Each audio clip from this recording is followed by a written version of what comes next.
alipofika sehemu akasema, Bwana Yesu, uso wako usipoenda pamoja nami, mimi siendi. Alijua hakuna kitakachoendelea pasipo uso wa Mungu. Bwana Yesu asifiwe. Aliona ni majuto tu. Aliona adui atamweza mapema sana.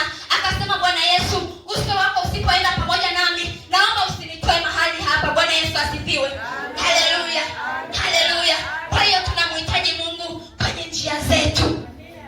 Na Mungu hasemi kama alivyokuwa anasema zamani, anashusha mwanga mkubwa. Hapana. Ukisoma neno la Mungu, una hitaji lako, lazima usikie Roho Mtakatifu anaongea, hata kama ni sauti kadogo sana, ambapo muda mwingine hatukapi attention. Ndio Mungu mwenyewe anaongea. Anasema nifanye biashara hii. Unasikia kama kasauti, ndio sauti yenyewe ya Mungu. Bwana Yesu asifiwe. Rafiki yako uliye naye sio sahihi, unakasikia ni kasauti kadogo, lakini ndio Mungu mwenyewe. Bwana Yesu asifiwe.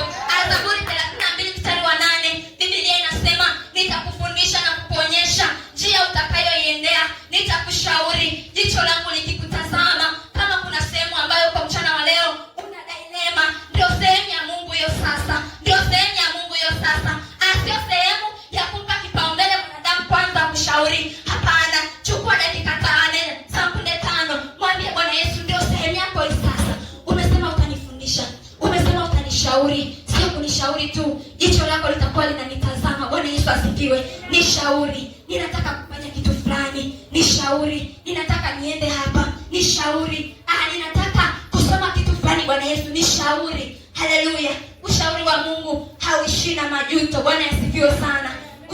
Ushauri wa Mungu unaishia na baraka na shangwe na vigelegele. Bwana Yesu asifiwe. Haleluya.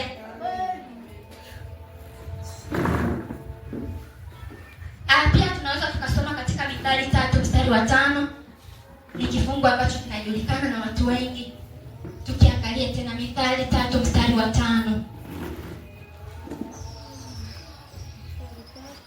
Ila Mungu anasema, ndio, tumaini Bwana kwa moyo wako wote, wala usitegemee akili zako mwenyewe.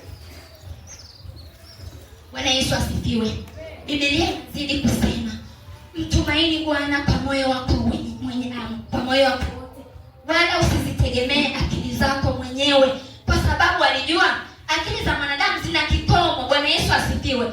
Akili za mwanadamu hazioni mbali, zinaona hapa na hapa. Hata kama utajiona sasa hivi unaenda vizuri, lakini as long as hautumii akili ya Mungu, unatumia njia zako mwenyewe, kuna sehemu utafika tu utagota. Bwana Yesu asifiwe. Neno la Mungu linasema, mtumaini Bwana kwa moyo wako wote, usizitegemee akili zako mwenyewe. Mtu mmoja akasema, sio usizitumie, ni usizitegemee. Tumepewa akili ili tuzitumie, lakini pale ambapo unazitegemea kwenye kila kitu, hapo ndio utakuwa umekosea. Akili yako haiwezi kukupa jibu ya kila kitu. Ndio maana unaona unafanya tu, lakini baadaye inafika sehemu unajuta. Ndio madhara ya kutumia akili yako. Bwana asifiwe sana. Wanawake, Bwana Yesu asifiwe. Wanawake kwa pamoja tunaweza. Wanaume sijajua slogan yenu. Bwana Yesu asifiwe. Hawajaleta bado, mwaka haujaanza. Bwana Yesu asifiwe. Kwa hiyo Biblia inatuambia tusizitegemee akili zetu wenyewe. Hata kama unaona kwamba kitu ni kirahisi sana, anakushauri usitumie akili yako mwenyewe. Bwana Yesu asifiwe. Hiyo akili Mungu ndo amekupa, na akasema usitumaiani kwenye kila kitu. Anajua tu kwamba hajaweka kila solution kwenye akili yako.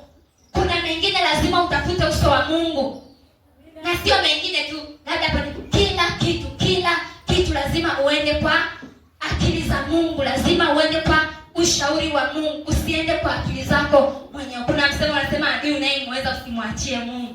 Sijajua kwako imekaaje, lakini mimi najua usitegemee akili zako mwenyewe. Bwana Yesu asifiwe. Sijajua kwa